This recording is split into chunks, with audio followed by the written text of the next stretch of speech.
Yaxın gələcəkdə Azərbaycan aqroparklarında daimi işçilərinin sayının 49% artırılması planlaşdırılır. İqtisadi zonaların İnkişaf Agentliyinin məlumatına görə, ümumilikdə ölkə üzrə aqroparklarda 3270 nəfər daimi işlə təmin olunub. Aqroparkların inkişafının ikinci mərhələsində əlavə olaraq 1600 yeni daimi iş yeri açılacaq. Bununla da ölkə aqroparklarının daimi işçilərinin sayı 4870-ə qalxacaq. 2024-cü ildə aqroparklarda 42,5 min hektar sahədə əkin işləri aparılıb. Bunun 35,7 min hektarı suvarılan ərazilər olub. Suvarılan ərazilərin 72,8%-də, yəni 26 min hektarında mütərəqqi suvarma sistemləri tətbiq olunub. Bundan əlavə, aqroparkların texnika parkında 604 traktor və kombayn, 3000-dən çox müasir kənd təsərrüfatı texnikası və aqreqat fəaliyyət göstərir. İqtisadi zonaların İnkişaf Agentliyinin mətbuat katibi Elçin Kazımovun sözlərinə görə, yaradılan bu şərait aqroparklarda çağdaş aqrar yanaşmaları tətbiq etməyə imkan yaradır.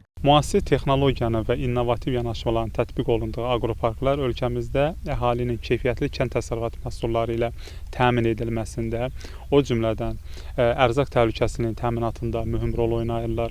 İqtisadi zonaların İnkişaf Agentliyi tərəfindən 2023-cü ildə aqroparkların reyestrinin aparılması, burada fəaliyyət göstərən hüquqi və fiziki şəxslərə qeydiyyat şərtnaməsinin təqdim edilməsi istiqamətində işlərə başlanıldı. Proses 2024-cü ildə də uğurla davam etdirilmişdir və hazırda 24 aqropark qeydiyyata alınıb. Bu aqroparklardan 22-si özəl, ikisi isə dövlət aqroparklarıdır. 24 aqropark Respublikanın 22 rayonu üzrə 66 min hektar ərazidə formalaşdırılıb. Qeyd edim ki, 24 aqroparkın hər birinin özünə məxsus bəlli bir fəaliyyət istiqaməti mövcuddur. Belə ki, 11 aqropark bitkiçilik, 6 aqropark heyvandarlıq, 6-sı əkinçilik, biri çeşidləmə, logistika və qablaşdırma üzrə ixtisaslaşıb. Statistikaya görə, əgər ölkənin ümumi əkin sahələrinin 2,8%-i aqroparkların payına düşürsə, müasir suvarma sistemləri quraşdırılmış sahələr üzrə bu pay 22%-ə qədər yüksəlir. Bu cür innovativ sahələrə sərmayələrin yatırılması, ərzaq buğdası kimi vacib məhsulların istehsalının artırılmasında xüsusi rol oynayır. Aqroparkların investisiya dəyəri 1,1 milyard manat təşkil edir ki, bunun da 900 milyon manatdan çox hissəsi özəl investisiyanın payına düşür. Aqroparkların fəaliyyətinin təşkilinə, o cümlədən genişləndirilməsinə dövlət tərəfindən daima dəstək göstərilib. Belə ki, 16 aqroparkın fəaliyyətinin təşkilinə və genişləndirilməsinə Sahibkarlığın İnkişaf Fondu tərəfindən 142 milyon manatdan çox güzəştli kredit ayrılıb. 17 aqropark isə texnika və texnoloji avadanlıqların idxalı zamanı öz vəsaitlərinə 16 milyon manatdan çox qənaət ediblər.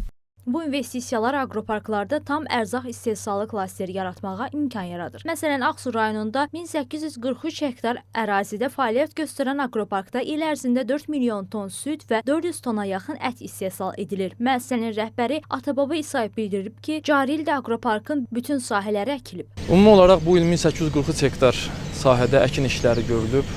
Bunun 600 hektarında buğda, 600 hektarında arpa, 400 hektarında qarğıdalı, 200 hektarında yonca əkilib.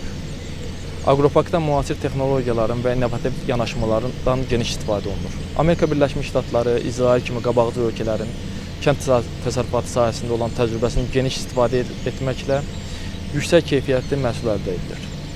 Suvarma sisteminə müasir suvarma üsullarından geniş istifadə olunur. Əsasən 1500 hektar sahə pivot altı suvarma sistemindən istifadə etməklə suvarılır ki, bu da su itkisinin minimuma endirilməsinə gətirib çıxarır. Hazırda müəssisədə 2200 baş iri buynuzlu cins mal qara saxlanılır. Müəssisədə bir inəkdən gün ərzində orta hesabla 26 litr süd sağılır ki, bu isə ölkə üzrə orta göstəricidən 2,5 dəfə yüksəkdir. Əslində aqroparklarda tətbiq edilən bu cür innovativ həllərin bütün ölkə təsərrüfatına yayılması çox vacibdir. Bu aqrar sektorda məhsul istehsalını yüksək templərlə artırmaqla yanaşı regionlarda əhalinin rifahını da kəskin yüksəldə bilər.